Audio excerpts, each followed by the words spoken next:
শুনানিতে আন্দারিব রহমান প্রার্থীর আইনজীবীরা আদালতকে বলেন 2018 সালের পর থেকে তাদের মক্কেলের বিএনপি জামায়াতে ইসলামীর রাজনীতির সঙ্গে সম্পর্ক নেই। সেতু ভবনে নাশকতার সঙ্গে তার সংশ্লিষ্টতার প্রশ্নই ওঠে না। শুনানির এক পর্যায়ে আন্দারিব রহমান পার্থ আদালতকে বলেন রাজনৈতিক জীবনে তিনি অনেকের বিশ্বাসের জায়গা যেতে পেরেছেন। তিনি বাংলাদেশে ইতিবাচক রাজনীতি করেন, তার সঙ্গে কোনো অন্যায় আচরণ হলে তা অন্য যারা ইতিবাচক রাজনীতি করেন তাদের জন্য খারাপ দৃষ্টান্ত হয়ে থাকবে।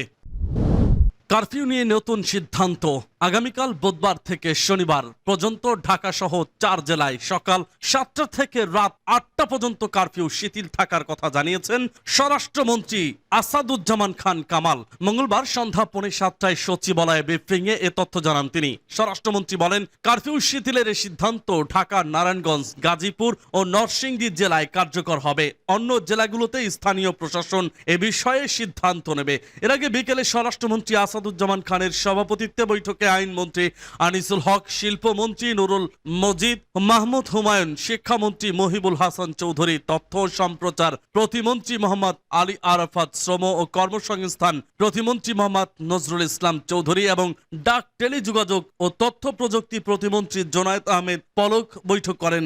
এছাড়াও বৈঠকে সংশ্লিষ্ট মন্ত্রণালয়ের সিনিয়র সচিব, পুলিশ মহাপরিদর্শক, র্যাবের মহাপরিচালক সহ আইন শৃঙ্খলা বাহিনীর শীর্ষ কর্মকর্তারা উপস্থিত ছিলেন। এদিকে মঙ্গলবার দুপুরে আইনমন্ত্রী আনিসুল হক বলেছেন সরকারের নির্বাহী আদেশে আগামীকাল বুধবারের মধ্যেই নিষিদ্ধ ঘোষণা হচ্ছে বাংলাদেশ জামায়াতে ইসলামী ও ইসলামী ছাত্র শিবির। এর আগে সোমবার বাংলাদেশ জামায়াতে ইসলামী ও তাদের ছাত্র সংগঠন ইসলামী ছাত্র শিবিরকে দেশের রাজনীতিতে নিষিদ্ধ করতে একমত হয় আওয়ামী লীগের নেতৃত্বাধীন 14 দলীয় জোট। প্রধানমন্ত্রী শেখ হাসিনার সরকারি বাসভবন গণভবনে অনুষ্ঠিত জোটের বৈঠকে সর্বসম্মতভাবে এ সিদ্ধান্ত গৃহীত হয়।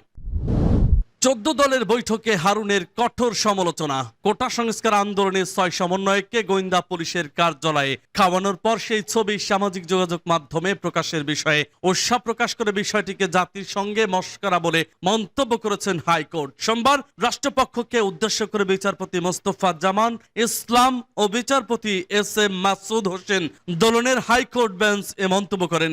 রোববার রাতে ডিবি কার্যালয়ে বৈষম্য বিরোধী ছাত্র আন্দোলনের 6 সমন্বয়ককে খাবার খাইয়ে সেই ছবি ঢাকা মহানগর পুলিশের গোয়েন্দা শাখার অতিরিক্ত কমিশনার হারুনার রশিদ তার ভেরিফাইড ফেসবুক পেজ থেকে শেয়ার করেন। ছবির ক্যাপশনে তিনি লেখেন, কোটা সংস্কার আন্দোলনের প্ল্যাটফর্ম বৈষম্য বিরোধী ছাত্র আন্দোলনের সমন্বয়করা নিরাপত্তাহীনতায় ভুগছিলেন, তাই ওদের ডিবি কার্যালয়ে এনে তাদের সঙ্গে কথা বললাম। তার এই কর্মকাণ্ডে কঠোর সমালোচনা করেছেন 14 দলীয় জোটের নেতারা। সোমবার গণভবনে আওয়ামী লীগ সভাপতি ও প্রধানমন্ত্রী শেখ হাসিনার সঙ্গে বৈঠক করেন 14 দলের নেতারা। কোটা সংস্কার আন্দোলনের 6 সমন্বয়কের সঙ্গে খাবার গ্রহণের ছবি ডিবি হারুনের ফেসবুক পেজে পোস্ট করার বিষয়টি নিয়ে বৈঠকে আলোচনা হয়। বৈঠকে বিষয়টি নিয়ে রাশেদ খান মেনন ছাড়াও জাসদ সভাপতি হাসানুল হক ইনু, তরিকত ফেডারেশনের চেয়ারম্যান নজিবুল বশর, মাইজ ভান্ডারী সহ একাধিক নেতা কথা বলেন বলে বৈঠক সূত্রে জানা গেছে।